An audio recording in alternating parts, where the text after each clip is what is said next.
The launch of Super Smash Bros. Ultimate nears closer and closer, and with it, the most jam-packed Smash experience in the series' 20-year-long history. Even so, many questions regarding the game beyond fighters and stages remain unanswered, and as such, there is a possibility that Sakurai could have one final presentation to pull out from his drawer leading up to the game's release on December 7th. So will this happen? And if so, then when? Let's find out inside Super Smash Bros. Ultimate.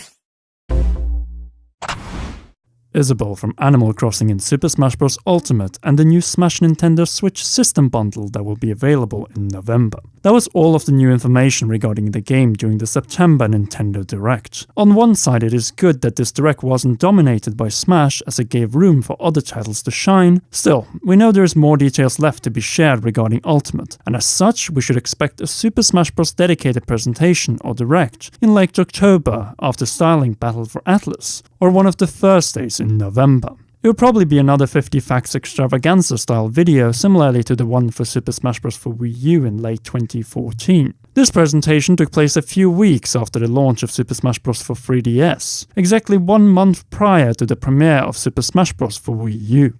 Back then, the presentation was needed in order to clearly demonstrate the many differences between the 3DS and Wii U versions of Super Smash Bros. 4 and announce that the game would receive paid DLC content following the launch of the game. In most cases, these topics centered on Wii U's exclusive stages, music selection, online gameplay, controller options, and naturally, single-player campaign. Obviously, resolution changes from 240p to 1080p will not be addressed this time around, but even so, several of the features brought up in Smash Wii U's 50 Facts Extravaganza have only been slightly touched upon, and in the case of online and single player, barely teased. Let's take these one step at a time, beginning with stages, where we have an update since last time we met. As we all know, Isabelle didn't bring any new stages with her from Animal Crossing unless we get a new stage from the game. DLC anyone? Joking aside, Koro, you know, the magazine that was about to spoil much of the Direct with Famitsu, they have now stated in their most recent issue that Super Smash Bros. Ultimate will not have, as previously announced, 103 stages, but rather 5 additional stages, bringing the total number up to 108. To set that once again into perspective, that is only 4 stages away from having double the amount compared to Super Smash Bros. For Wii U with paid DLC stages. Completely nuts. So why have these 5 extra stages been kept away? Well, there could be a number of reasons. The first obvious one is that there are still returning stages left to be included in Ultimate. We know about a few that definitely would lead to some insane reactions. Pokefloat, Pac-Maze, or dare we say, Rainbow Road? All of them could truly make the stage selection ultimate. Anyhow, that's only returning stages, as we guess that another reason for keeping these away, beyond the fact that Sakurai-san wants to have the final 5 announced in his last presentation prior to the game's launch, is that there are new stages left in the game. Now the big question, what kind? Well, that's more complicated, as at this point, we believe that franchises such as Mario, Zelda, Metroid, Donkey Kong, Animal Crossing, and Splatoon will not get any additional stages, which leaves us with 2 options: brand new third and first party stages, or just first party ones. These can only be determined by one factor: new fighter inclusions. Let's face it, after the inclusion of the Inklings, there are only a few first party fighters that have never been in Smash. Among those that come to mind are Isaac from Golden Sun and Springman and Ribbon Girl from ARMS. No matter, this game is already so packed that whether they are included or not will not have a great impact on the final game. We will return to eventual newcomer fighters in a separate video, but for now, let's look closer at a structure in Ultimate. Newcomer fighters don't necessarily mean a new stage based on the game from that character. So we could, in this final presentation, see a situation with new fighter and Echo Fighter reveals. But with no new stages attached to these, Instead, all 5 stages being returning ones or stages tied to the single-player campaign. Time will tell, but this is a matter that needs to be addressed, since all stages are supposed to be playable from the get-go. Oh wait a minute, maybe that only applied to the 103 stages confirmed in the Super Smash Bros. Direct, and the last 5 need to be unlocked by, say, completing the single-player campaign or mode. Which brings us to the question, what is the single-player content in Super Smash Bros. Ultimate, and how will the classic mode unfold? As ambitious as Ultimate is, there's no doubt that we were all waiting for an ambitious single player. After all, we by now know by a pretty clear margin that the green blurred section in both the Japanese and English directs make out the letters spirits. We have stated this many times before, that there is a darker aura hanging over the Smash title, and while the September Nintendo Direct offered a little break from the harsh reality with Isabelle, this will probably be corrected in the final Super Smash Bros. Ultimate pre-launch Direct. It appears that with the reveal of King K. Rool, Sakurai tried to show us that there is a balance in Ultimate. For every hero fighter, we get a villain fighter. Inkling, Ridley, Simon Belmont, King K. Rool, and Isabelle, I guess.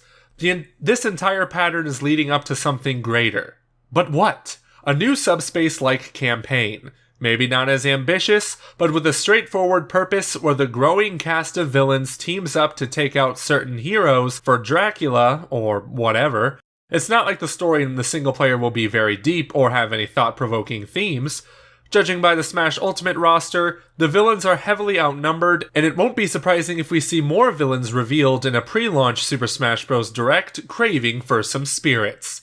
Most likely Skull Kid, Shadow, and a few others. Even outnumbered, we have seen the villains obliterating the heroes left and right and turning Luigi into a spirit. I wonder if we can save some of them, like we in Brawl's Subspace Emissary could turn the heroes from trophies back to normal and unlocking them in the process. Sakurai has mentioned that the roster starts small and gets bigger by unlocking characters, and we still need an explanation as to how this system of unlocking will unfold. Will it be through hundreds of matches, playing through a single-player campaign, or a combination of both? Perhaps unlocking Simon and Richter Belmont requires beating Dracula in a one-on-one matchup, and Monster Hunter's Rathalos will be one of those other bosses in the campaign instead of generic foes like those offered in Subspace Emissary.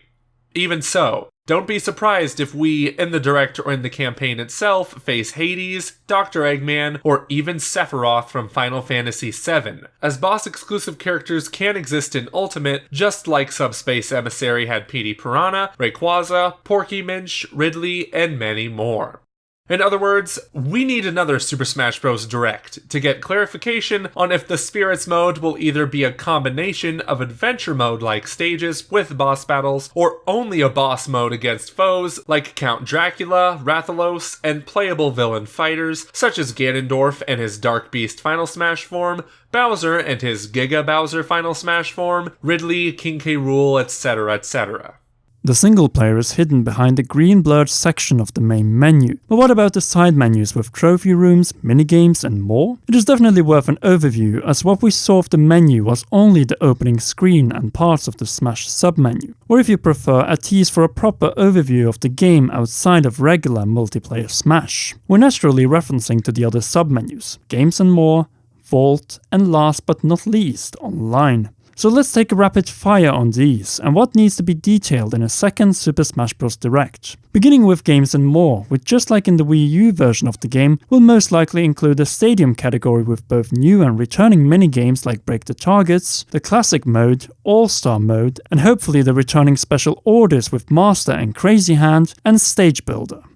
The Vault will obviously be the big trophy room with more trophy boxes and Final Smash trophies than ever before, so expect a ton of new trophy reveals when Sakurai goes over these. The massive My Music section, Replay section, album with photos, character reveal trailers, and so much more. Then we will see if we get any Masterpiece demos now that Virtual Console is nowhere near the Switch and being replaced with Nintendo Switch Online Nintendo Entertainment System. Speaking of online, Nintendo Switch Online is already facing criticism, and another laggy Smash Online experience after Brawl and Wii U will be met with massive backlash from fans and new adopters. As such, Convincing both for glory and for fun players when it comes to online reliability is as important, if not more crucial, than a single player campaign. It speaks for itself that online and dedicated servers in this instance must go hand in hand and find some room in a second Super Smash Bros. Ultimate Direct. Forcing people to get another accessory like the LAN adapter in order to play Smash comfortably without lag is not the answer, but rather dedicated servers paid by Nintendo Switch online users. Then where are we specifically with this potential presentation after going over the different subjects it should bring up? For one, we believe it will be in the first half of November. Why? Because that would be within the crucial 1-month range and a perfect way to push the Smash Switch bundle, GameCube adapter, and controller prior to Black Friday. Don't fool yourself. That bundle is there to push Smash and Switch sales during Black Friday, along with Pokemon Let's Go Pikachu and Eevee. But most importantly, what do you think? Will we, after the lack of information in this recent Nintendo Direct, get another Super Smash Bros. Direct in November? And if so, what do you think we will see in it? Leave your response in the comment section down below. That's all for now, so make sure to like, and if you are new, subscribe to our channel and press that shiny notification bell to not miss any of our future uploads regarding Super Smash Bros. Ultimate, Nintendo Switch, and Switch Online. For the last one, we have a little treat for you on Wednesday, or if you're watching this later, at the end of the video. Finally, we want to thank all our great patrons, and in particular Kenyatta Ali for their support on patreon.com/commonrealm. Until the next video, this was Conrad Vanis and Joseph Ferris of the Commonwealth Realm, and we will see you girls and guys soon.